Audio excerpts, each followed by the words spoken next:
Okay, good afternoon, everyone. Hope everybody had a good weekend, had a nice Saturday off. We had our guys away Saturday, and then they had their treatments on Sunday. We'll get back at it this afternoon. Going back and looking at the film, was really excited and really pleased with the way the guys responded to the week that we laid out for them. I think that's the biggest thing when you play away on Saturday before, of what you do Sunday through Thursday to get yourself ready to go on Friday. And I thought our kids were fresh, they were fast, they were physical on Friday night, so that I thought they did a great job of executing the plan that we laid out for them from a practice standpoint, recovery standpoint, film standpoint, walkthrough. We did a couple extra walkthroughs in lieu of practice, and I think it helped our guys. I think they were really fresh, and I thought we played really fast. It was a good football team that we beat. Even on their first drive, I thought they just executed. I didn't think we had guys making mistakes. I thought they just executed at a high level. And then for us to answer that on our first drive was really big. And we talked about it on Friday night, the couple difference maker plays that came in that game. But now we got to flip the page and start conference play. And tough environment going to Provo. A lot of respect for Kalani and BYU. It's going to be a heck of an atmosphere and a great test for us. Guess I'm going first. This game's obviously going to be played up in the mountains. Is there anything you can do to prepare these guys for elevation? Boy, 2 weeks ago we were talking about humidity and heat, and now we're talking about being cool and elevated. What a crazy league we're in. I know that Scott Troush and our nutritionist and Mindy in athletic training have talked about some things that we're going to do with the guys, but it's probably not in that short period of time. You know, it's interesting because you look at the forecast, and I think it'll be an old lineman's dream because it's probably going to be in the 50s by kickoff. But you know, it's something that we're aware of. We're doing some things with our guys, but it'll be another element we have to handle. Tight ends have been a very effective touchdown weapon for you guys in the red zone this season. What do you think that is after you've looked at 3 games? I think they're doing a great job of selling some run fakes and then getting open because we have similar actions that we're running the football out of a couple of those wheel routes that Lofton's caught, and then Swanee caught the one on a scramble rule. But I think they're doing a really good job of selling run. I think they're doing a really good job of finding windows and being big targets for Avery. And Avery's got a lot of confidence in those guys too. When you went back and watched film, did any players kind of jump out about maybe we didn't mention after the game that had really good nights? Boy, we mentioned a lot of guys, so you must be thinking of one. I thought Sam Hecht played really well. I thought he played one of his best games. He's one I look at there. I thought Toby played a really good game and played more snaps.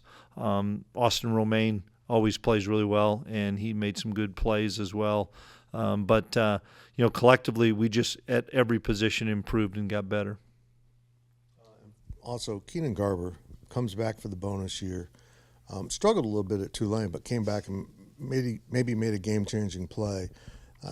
How's his perseverance been paid off? Yeah, it was a game-changing play, and excited for Keenan to have that success. And he's an old player for us, but he's only been a corner since late in the 2022 season. So I'm so pleased that he came back. It's been a huge addition for us to get him back, as well as some of these other older guys. But that was a big time play, and he's getting more and more confident. He's always been comfortable, but he's getting more and more confident in our defense.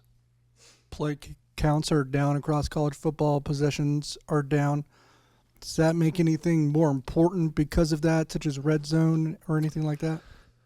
Yeah, I mean, we're still looking at it. We got a few more plays this week, but you're right. The value of possessions, and that's one of many factors which made us go for it on 4th and 1 that early in the game. The fact that they took 8 minutes off the clock and you couldn't give it right back to them, as well as making those red zone possessions count. And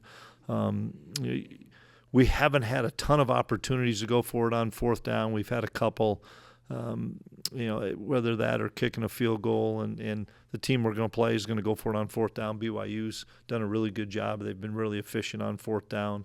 But without a doubt, with the clock not stopping after first downs until the final 2 minutes, the game's going by a little bit quicker. A good defensive performance. What position group did you think kind of played the best? I don't think we had a position group that didn't play well. It'd be hard for me to say.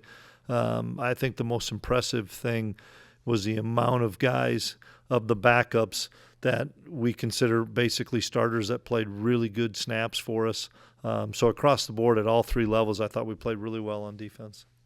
You mentioned, you mentioned the tight ends, and we've seen a lot of 2 tight end personnel looks this year. What sort of challenges does that present to a defense when you guys can go, 2 tight ends and play with a little bit more, I guess, heavy personnel out there? Yeah, it's really common in 2 tight ends. A lot of other schools do a decent amount.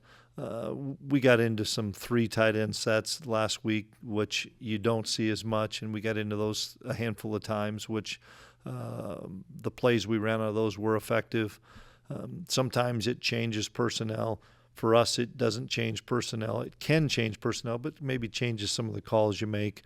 But 12 personnel, the 2 tight ends, and 11 personnel, the 1 tight end and 3 wideouts, are what you see the most in college football and what we do. So, from an offense and defensive standpoint, we get enough work out of both and doing against our defense, and our defense sees enough against our offense. Looking at BYU, when you look at their stadium and you look at their city, it's a tough place to play. They win a lot of games there. What makes it so tough there? I was there once in, I think, 2008 when I was at UNI, and I remember how loud it was. I remember how gorgeous the setting was. And I know that football is really important at BYU, and they've had great tradition of football, and they're off to a 3-0 start. So I think that as well as the fact it's a great setting, it's a night game, it's on ESPN, it's going to attract a lot of viewers and attract a lot of fans. But the fact that you've got 2 undefeated teams that are playing pretty well now, I think it's just going to be a great atmosphere for college football. Back to defense, Arizona averaged 42 points a game. You hold them out of the end zone every possession after their first one. How impressive was that? It was really impressive against that type of an offense and how explosive they are. And I didn't realize that they had maybe the longest winning streak in Power 4 football, or I don't know, I don't even know. But I heard that they had a long. I don't pay attention to that stuff, and then it came across. You don't do that by accident. You do that by playing really good defense and scoring a lot of points, and they'd been doing that.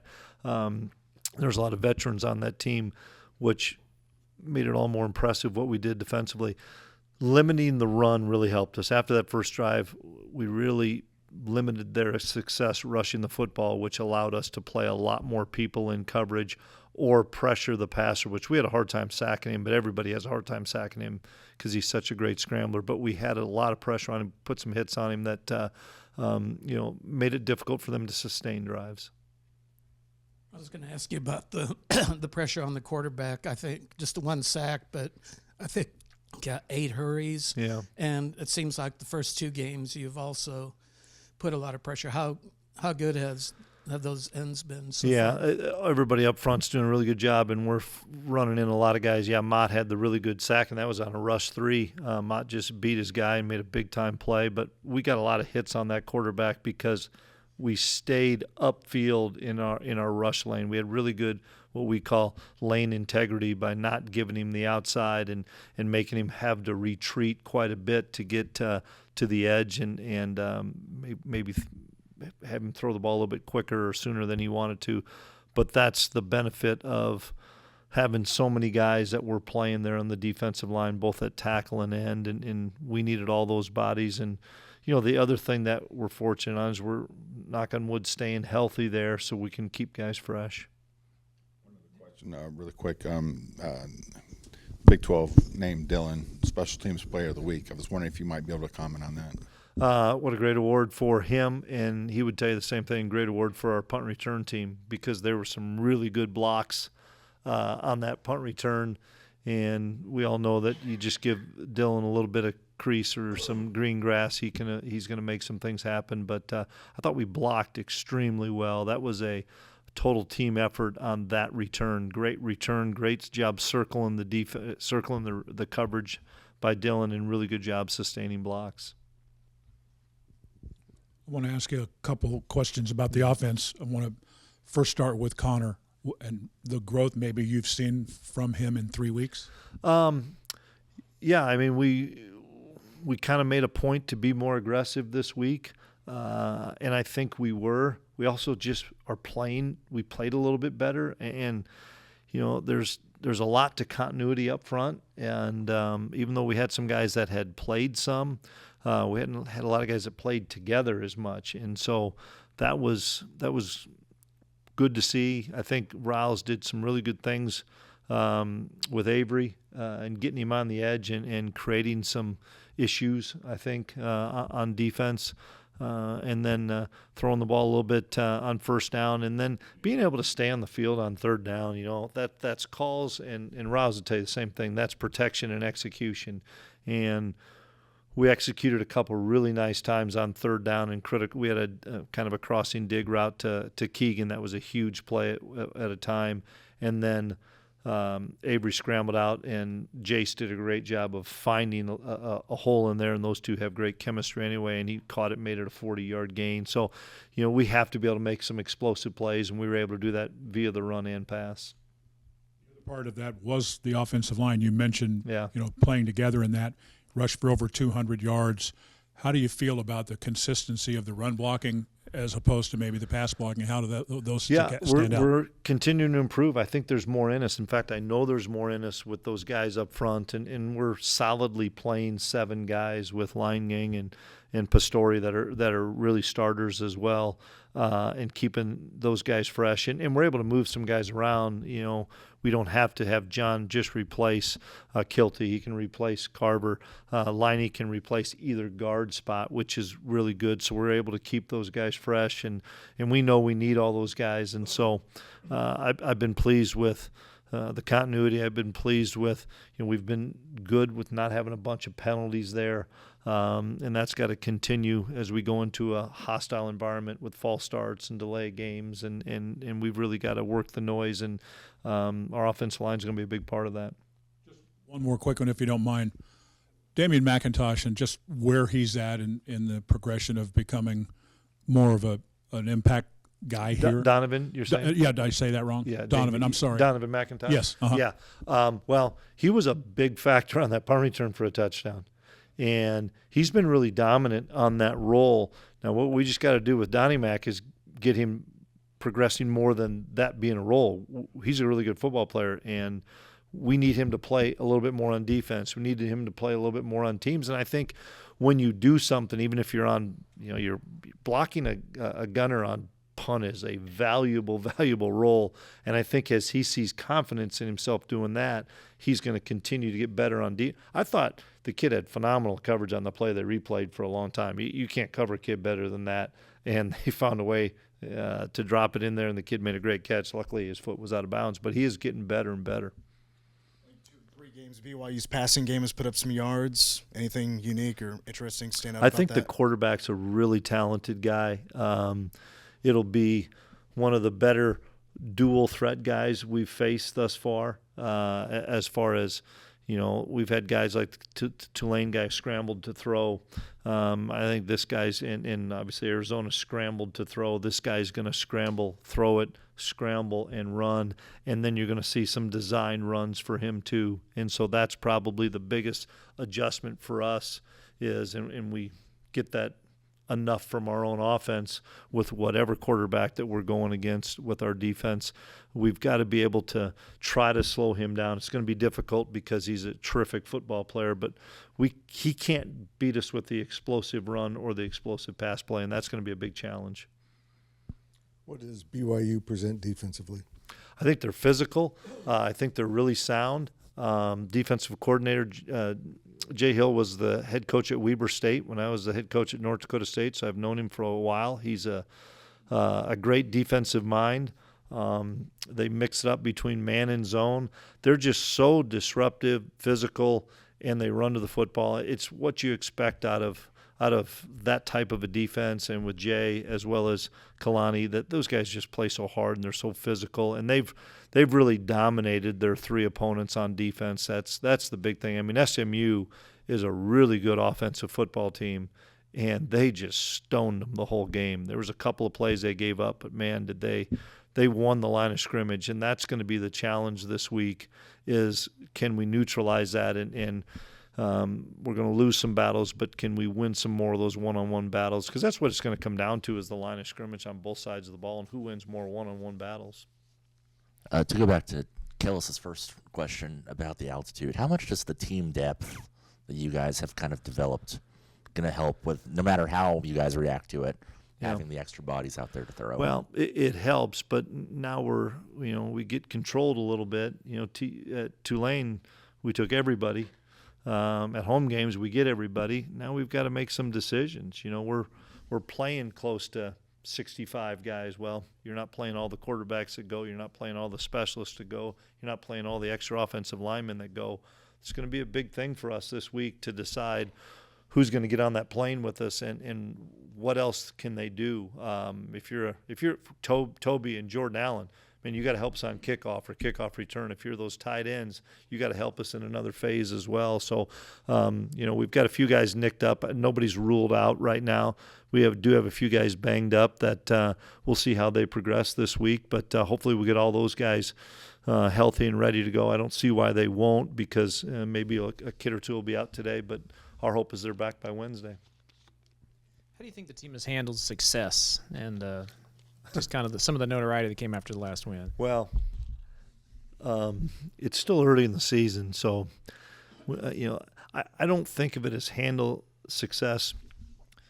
Handling expectations is harder than handling success and failure. Expectations are what got us a little bit, I think, early on. That and to what we said with Wyatt, the chemistry and getting guys playing together.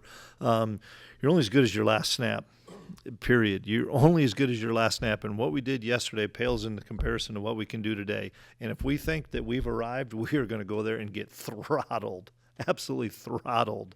So that's our job as coaches, to make sure that we stay grounded. I think we have a bunch of humble kids. I think we have a bunch of hungry guys. I think we have a bunch of guys that know that they are blue-collar dudes that have not arrived. But that's what we have to make sure of is, we've won 3 games, which is awesome, but we haven't done anything yet. And I would say it, but I don't think I can say it. True has a pretty good thing when the guys ask him, how do you think we're doing, or what have we done so far? And True's got a pretty good answer for him. So I don't even know if Avery would share that one with you. I also wanted to ask, you got a very late kick this week. Get into Provo or wherever around there on Friday, and you got to wait all that time to play. How do you fill that time?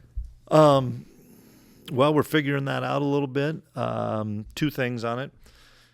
We had a long time this week to sit around too when you thought of all day Thursday and all day Friday. So in essence, it's another hour and a half more than what we did this Friday. I thought we had a really good plan for this Friday. Granted, we were at home, but we're going to kind of take that plan that we had on Friday and take it on the road to Provo. And that's the thing that I'm counting on and I'm pretty confident in, is that the leaders that we have, they'll make sure that we take that plan that we had on Friday, because, guys, Friday was as good a day as you could have had prior to 7 o'clock. And there's a lot of things that go into that. And when you have the leaders that we have, we're going to take what we did on Friday and do it in Provo on Saturday. It's just going to be a little bit later.